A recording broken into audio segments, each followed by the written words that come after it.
son las 9:38. Desde las 9:03, Marisa Garrido Leca ya está libre. Y no se movía el carro. Hace instantes recién ha acelerado y se ha dirigido seguramente a su domicilio. Estamos con Carlos Paredes, periodista y escritor, autor de La Hora Final, y con el general Otto Gibovich, ex comandante general del Ejército, y además gente que ha combatido contra Sendero Luminoso. Carlos, buenas noches. Buenas noches, Philip, ¿cómo estás? ¿Qué has sentido cuando has visto esto? Marisa Garrido Leca libera. ¿Pensaste que lo ibas a ver? Mira, a mí me tocó cubrir la captura de Abimael Guzmán y por lo tanto la de Marisa Garrido Leca también hace 25 años. Era un reportero joven. Y la verdad que se siente preocupación, ¿no? Porque uno escucha lo que ella ha declarado en la prisión y dice que no se arrepiente de nada, de absolutamente nada, ¿no? Y por otro lado, vemos que has hablado con Humberto Jara hace poco y ves la génesis de Sendero. Retrocedes 20 años al inicio de la lucha armada y era un trabajo proselitista, doctrinario, y dices, ¿no estarán regresando a esos orígenes? Preocupación, sin duda. General, usted ha combatido contra Sendero Luminoso en zona de emergencia y presumo que ha visto morir compañeros de armas. ¿Cuál es su sentimiento personal cuando ve libre a Marisa Garrido Leca? Hola, Philip, buenas noches. De contrastes, porque de un lado, si estamos en un Estado de Derecho y la ley dice que después de 25 años de sentencia debe salir, pues tiene que salir. Aun cuando nos duela y nos preocupe y uno haga memoria a lo que tú mencionas, ¿no? Toda la gente que ha fallecido por una ideología de la muerte, ¿no? Y entonces creo sí que tenemos tareas pendientes. 25 años después seguimos con tareas pendientes, ¿no? Creo que el Congreso pudo haber hecho mucho más. De ninguna manera estoy de acuerdo que por revisar los casos de las sentencias que se produjeron a fines de los 90, a comienzos de este siglo, esa condena que era de cadena perpetua se haya tenido que bajar hasta 25 años. Y no es el único caso. No es el único caso, porque los chicos deben entender, y acá les pido a ambos un esfuerzo retrospectivo y que nos dirijamos siempre a los niños y a los jóvenes menores de 35 años, como se lo pidió Humberto Jara.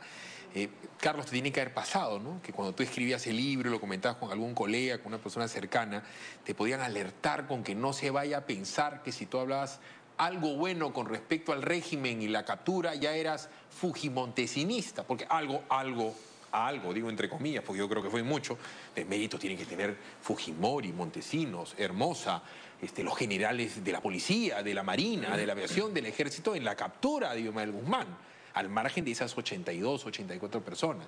La gente te alertaba y te decía, cuidado que después de una loa tuya te van a decir que eres fujimontesinista. No, mira, el proceso del terrorismo en el Perú ha sido largo, ¿no?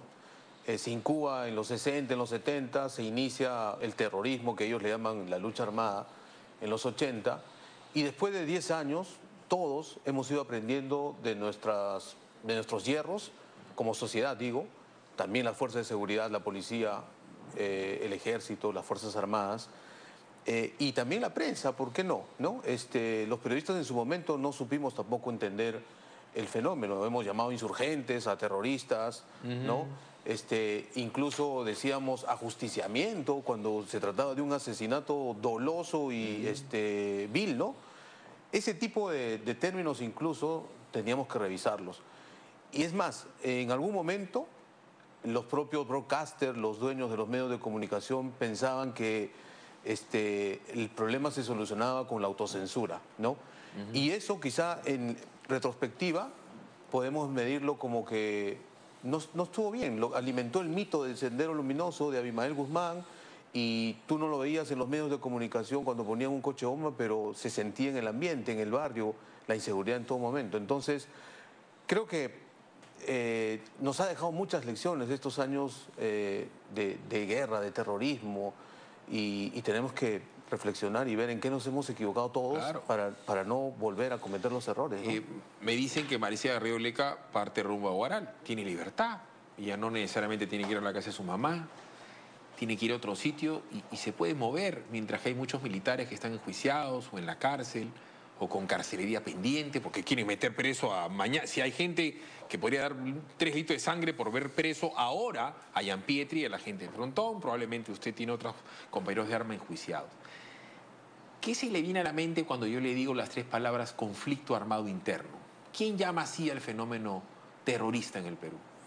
Esa es una expresión interesada absolutamente.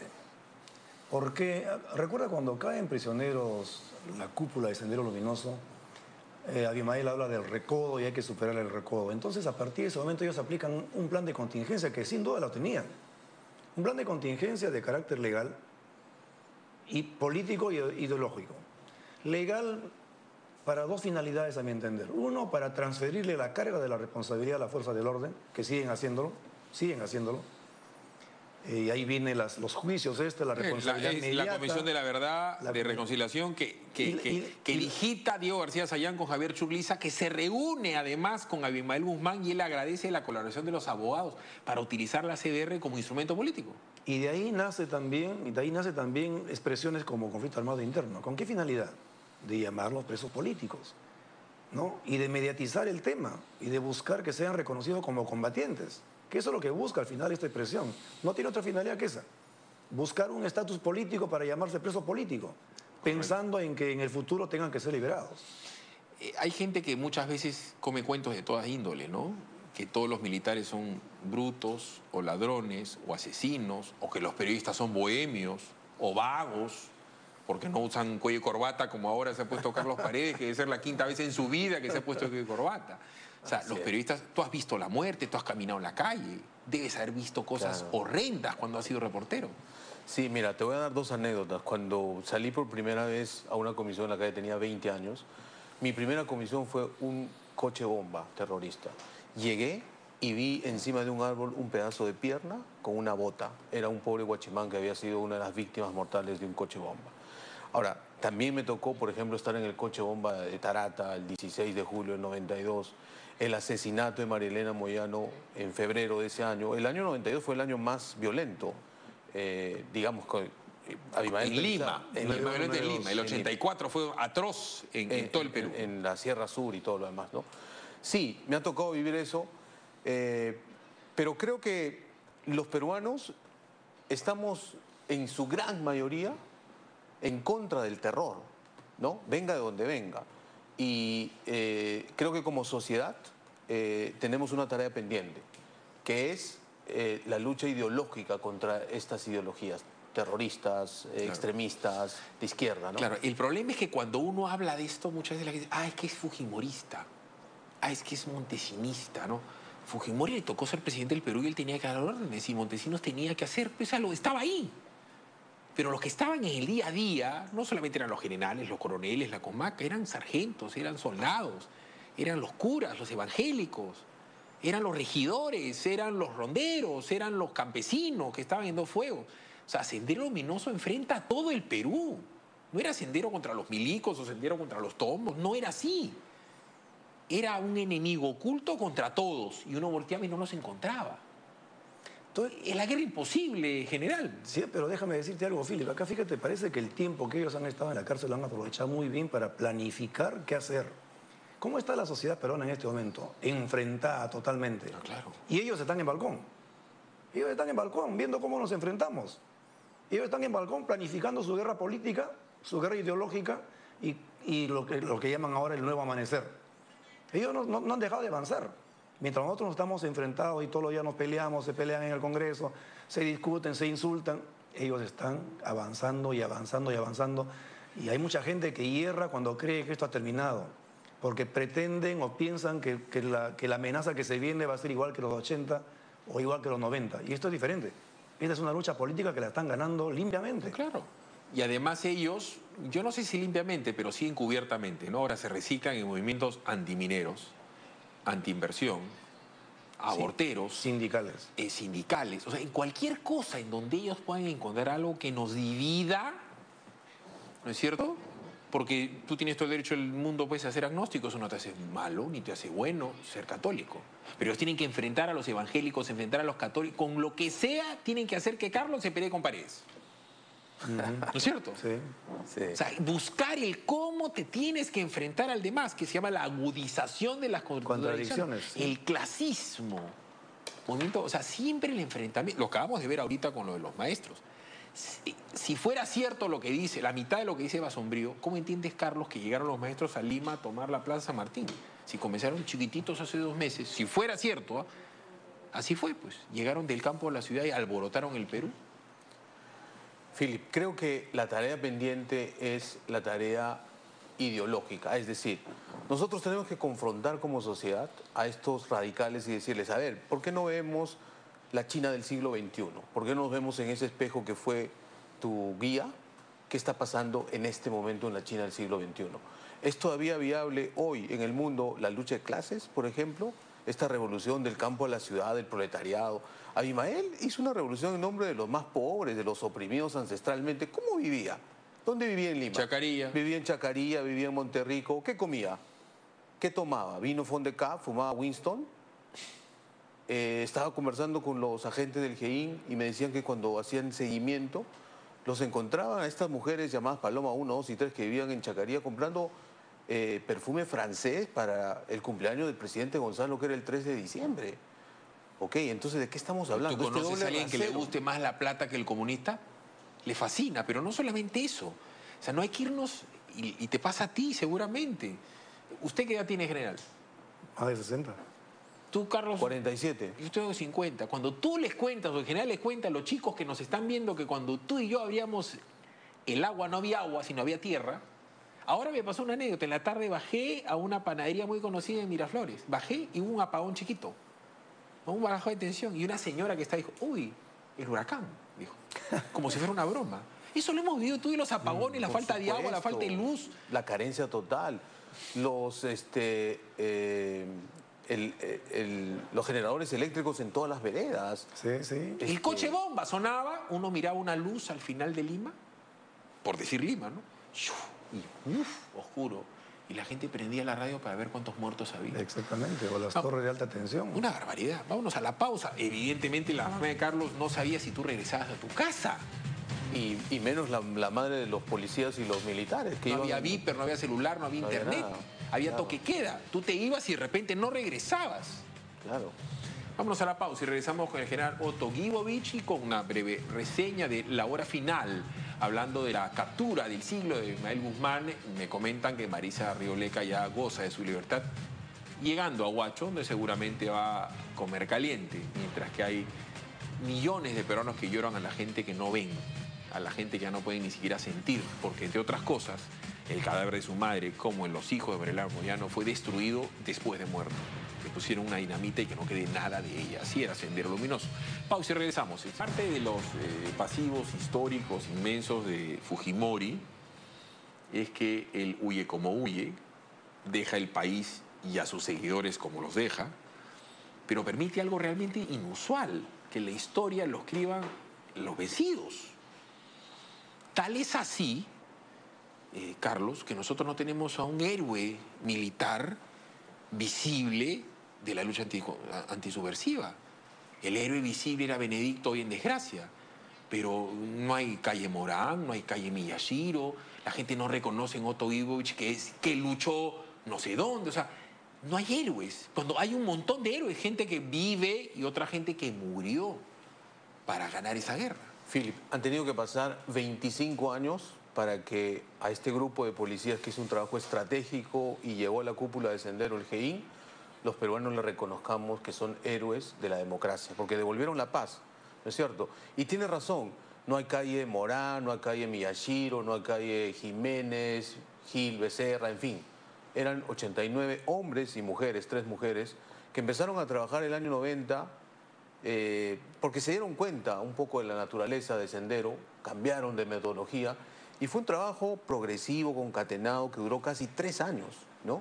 Se inició en las postrimerías del gobierno de Alan García, pero fueron pieza por pieza y llegaron hasta este 12 de septiembre del 92 a la cúpula y fue la derrota militar más importante, estratégica contra Sendero, que le ayuda, que le exige capitular a mí me ha pasado, general, en ocasiones que yo he salido a tomar desayuno con Carlos Morán y le pregunto a la chica que se acerca o al chico, se me acercan a mí porque soy conocido, soy Dios, que le digo, ¿tú sabes quién es?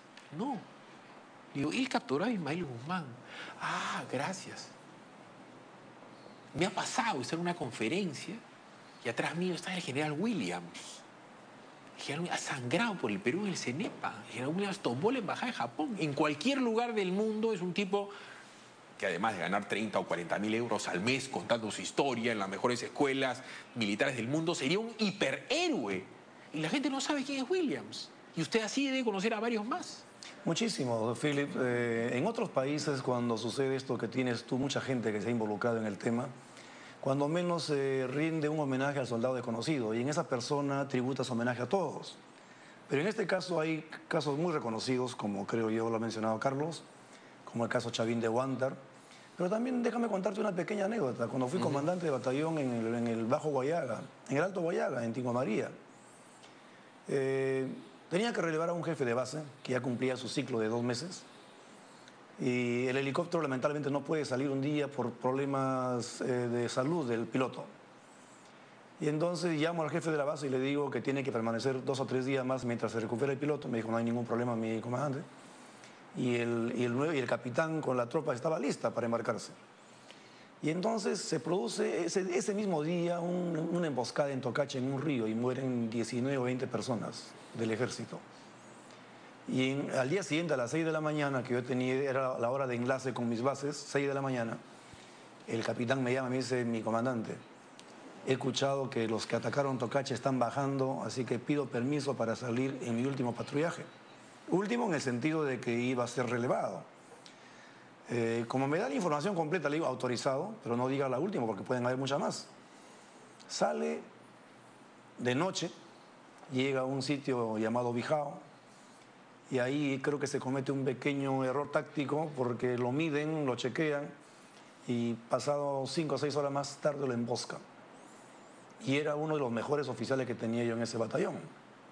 Sus hermanos posiblemente me estén escuchando y saben que me estoy refiriendo al teniente Infante, de apellido Infante, tumbesino, extraordinario oficial, gran combatiente. Y cuando me entero de la emboscada fui personalmente en el helicóptero y encontré que al teniente pues le habían cortado la cabeza, ¿no?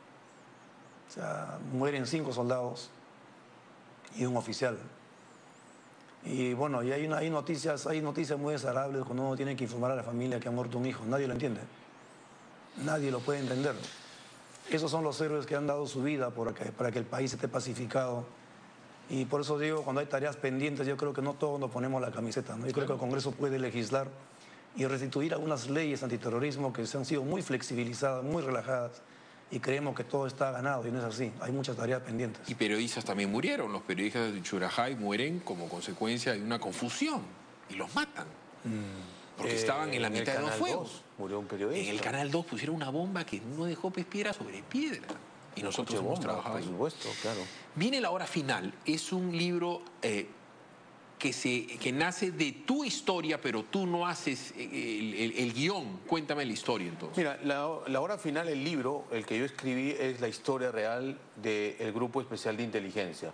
Cómo nace y cómo durante casi 3 años hace 12 operaciones. La 11ª es la Operación Victoria, donde cae Abimael Guzmán y su cúpula, y la 12ª detienen a Marta Guatay Ruiz, que va a salir pronto también. La película, La Hora Final, es una adaptación de la historia real del GEIN, que lo ha hecho Eduardo Mendoza, que es un gran cineasta peruano. Obviamente es un producto de ficción. Se han creado 2 personajes que de alguna manera resumen a los agentes hombres del GEIN y a las mujeres, pero el hilo conductor, que es la historia real del GEIN, cómo hace su trabajo, en qué condiciones, durante qué tiempo, se cuenta claramente en la película, que se estrena este jueves 14 en todos los cines. Veamos.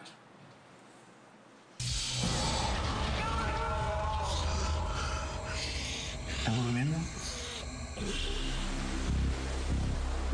Ayer se han volado 5 torres, media ciudad a oscuras. Y arriba me están presionando para que presente terrucos. ¿Escuchaste, Zambrano? Estamos perdiendo tiempo. Yo creo que el cachetón está mal. O de repente se fue del país y dirige todo desde afuera. Y así estuviera aquí, no tenemos la más mínima idea de cómo se ve. Solo tenemos esa foto de hace 10 años. Guzmán podría entrar por esa puerta a esta oficina con una taza de café en la mano, pedirnos un poco de azúcar y nosotros ni puta idea. ¿Te imaginas que alguien quiera hacer la revolución no solo en su país? Que eso no le alcance. que quiere hacer la revolución en el mundo. Alguien que se cree capaz de eso. ¿Qué piensa? El país se está yendo a la mierda y quieres que tu hijo se quede para que tú lo puedas ver los 2 días a la semana que lo llevas al colegio. Estoy metido en algo complicado. ¿Cuándo no ha sido así? Es algo importante.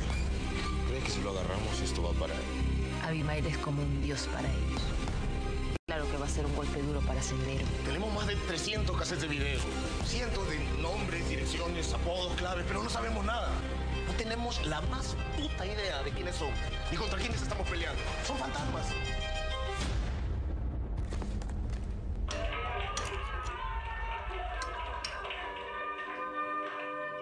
Señores, con ustedes Abimael Guzmán. Miren la fecha. Abimael está vivo. Estaba vivo este concha.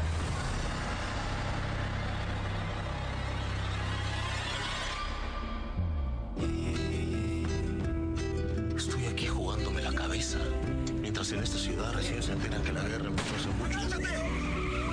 Por eso nos están ganando la guerra. Quizás el compromiso no sea el mismo. Habla como terruca. Llevamos años en esto, muchachos. Llegó la hora.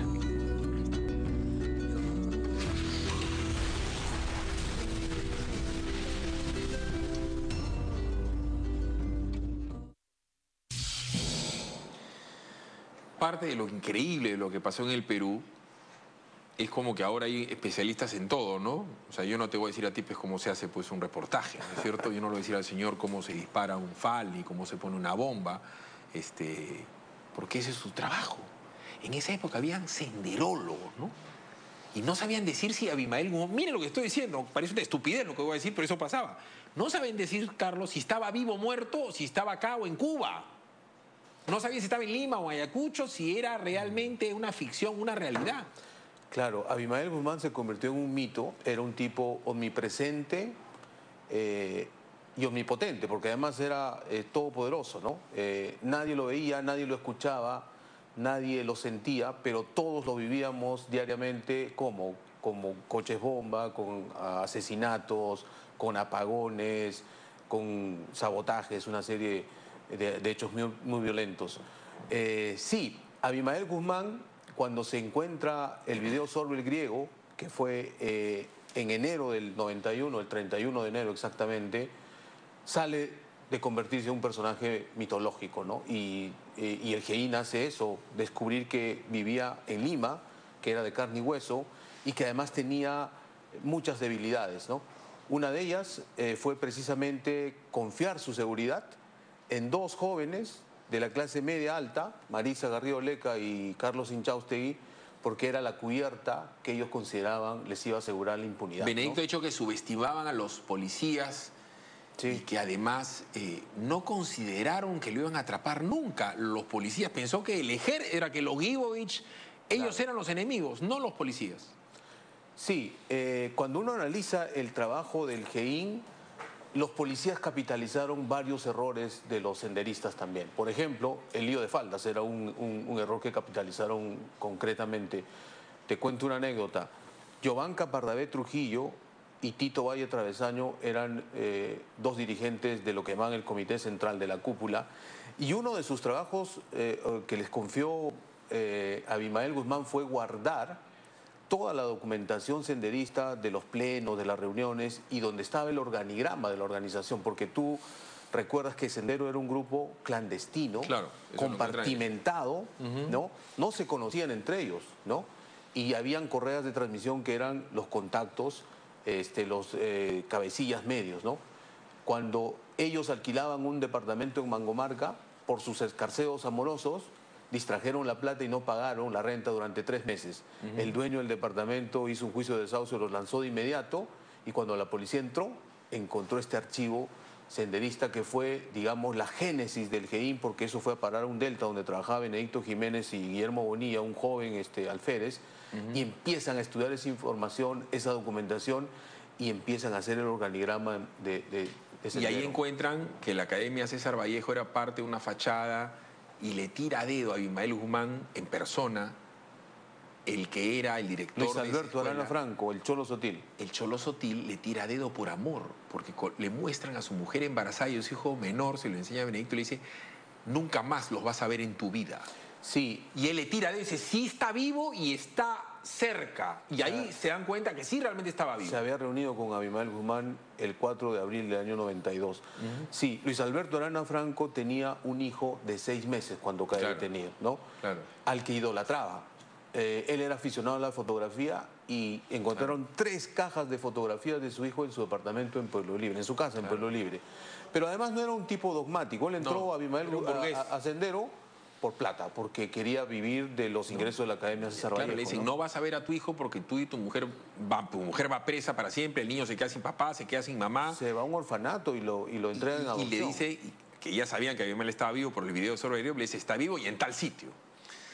Le pregunto al general Guiovich, en esa época, el día de la captura, ¿dónde estaba usted? Usted siendo militar, no era pues de alta graduación, presumo, hace 25 años, usted calculó que era un mando medio y que no sabía exactamente qué tan cerca estaban de Abimael Guzmán. ¿Qué estaba haciendo ese día usted? Yo el año anterior había sido comandante en zona de emergencia y ese año me desempeñaba como comandante del batallón de cadetes en la escuela militar. Y estaba en víspera de un viaje a Gran Bretaña, un viaje a un curso de especialización allá. Y entonces estaba reunido precisamente con el agregado militar de Gran Bretaña, estaba en víspera de viaje. Y ahí recibo la noticia, ¿no? Pero habían también otros personajes del gobierno presentes en esa reunión. Ah, en la embajada. Y entonces comenzaron a salir a la carrera, ¿qué está pasando? Y ahí sale la noticia, ¿no? Ha caído Guzmán. Y también todos salimos, ¿no? En ese momento. Y cuando comenzamos a ver las imágenes después y al día siguiente los diarios, creo que efectivamente, yo creo que comparto con Carlos lo que él plantea, ¿no? Ese fue un parteaguas, creo que es una fecha en que marca definitivamente el inicio del fin. 28 de julio, el Perú es más importante que 28. Es una fecha muy importante, pero lógicamente hay que verlo en contexto, es una acción, yo diría en la parte operativa de nivel táctico, pero de alcance estratégico, porque en estas organizaciones clandestinas cerradas, el culto a la personalidad es muy importante. Tú lo manifestabas hace un rato, ¿no? Él era un ídolo, era un dios, así como es hoy día, como es Kim Jong-un ahora en Corea del Norte, la gente lo idolatra. Correcto. Entonces, ese proceso se desmantela a partir del año 92 porque llegamos por fin. Entonces también ahí viene la parte positiva, ¿no? Hay que revalorar al peruano, ¿no? O sea, somos capaces. Lo hicimos. Somos capaces otros de hacerlo. países no han logrado hacer esto. Colombia no pudo hacer esto con tiro fijo, Estados Unidos no pudo hacer esto con Osama Bin Laden. Nosotros lo hemos hecho solos. ¿Dónde estabas tú, Carlos? ¿Ese día jugaba clásico del fútbol peruano? Sí, ganó la U. Ganó la U. Claro. Y además, Macho Camacho contra Chávez, ¿no? Box. O sea, la gente estaba, entre comillas, divirtiéndose hasta que sale un flash. Se anuncia, importante captura. Captura el siglo. Sí. Pero no decían quién era. Claro. El Perú demoró como unos 10 minutos en saber quién era y en el momento que es Abimael Guzmán fue mejor que Navidad. Ciertamente. Philip, yo era un joven reportero, casi practicante, estaba de turno esa tarde de sábado y me sacaron a la prefectura casi a las 9:30, 10 de la noche, ya se había filtrado la información, salió el flash, me acuerdo clarísimo, en 90 segundos, que era el único noticiario sabatino que había. Cuando tú ves a Abimael Guzmán, personalmente, ¿qué sientes? Cuando tú lo ves. Bueno, nunca lo he visto personalmente, lo he visto en la jaula. Cuando en la jaula, pues digo, en la jaula, cuando el tipo grita, habla, el 24 de septiembre. Primero rabia, ¿no? Porque uno había visto sufrir gente en general, cercana y peruanos en general. Rabia y un poco a veces también de impotencia porque lo ves ahí gritando una perorata ilegible, ¿no? Con esta megalomanía que tiene, porque se creía pues la cuarta espada de la revolución mundial, ¿no? Él creía que iba a ser el sucesor de Marx, Lenin, Mao, el pensamiento Gonzalo, ¿no? Realmente un tipo megalómano, ¿no? Y había una sensación de rabia. Y felizmente que ha sido sentenciado a cadena perpetua y han pasado 25 años y todos los que le queden tiene que estar preso y bien preso. Y hay gente que todavía lo quiere ver libre y que aboga por sus presuntos derechos. Han sido muy amables. Yo agradezco en ti, Carlos, a la cantidad de periodistas que nos contaron desde esa época, la verdad, arriesgando su vida. Porque no era fácil ir a cubrir un coche bomba, no era fácil ir a entrar al monte, porque también te podían haber matado. Sí, claro. Y a General Guiovich y a toda la gente del Ejército del Perú, al menos en mi casa, en mi familia, sí reconocemos en ustedes. Yo tengo tíos míos que han luchado en la guerra antisubversiva y que tienen pues heridas que hasta ahora las sufren. Gente que no puede ni dormir. Gianpietri no puede dormir bien. Hasta el día de hoy. Porque se imagina que en la noche lo pueden matar porque le apuntaban todos los días cuando estuvo en la embajada de Japón en la cabeza. Hasta el día de hoy. Han sido ambos muy amables. Muchas gracias. Gracias.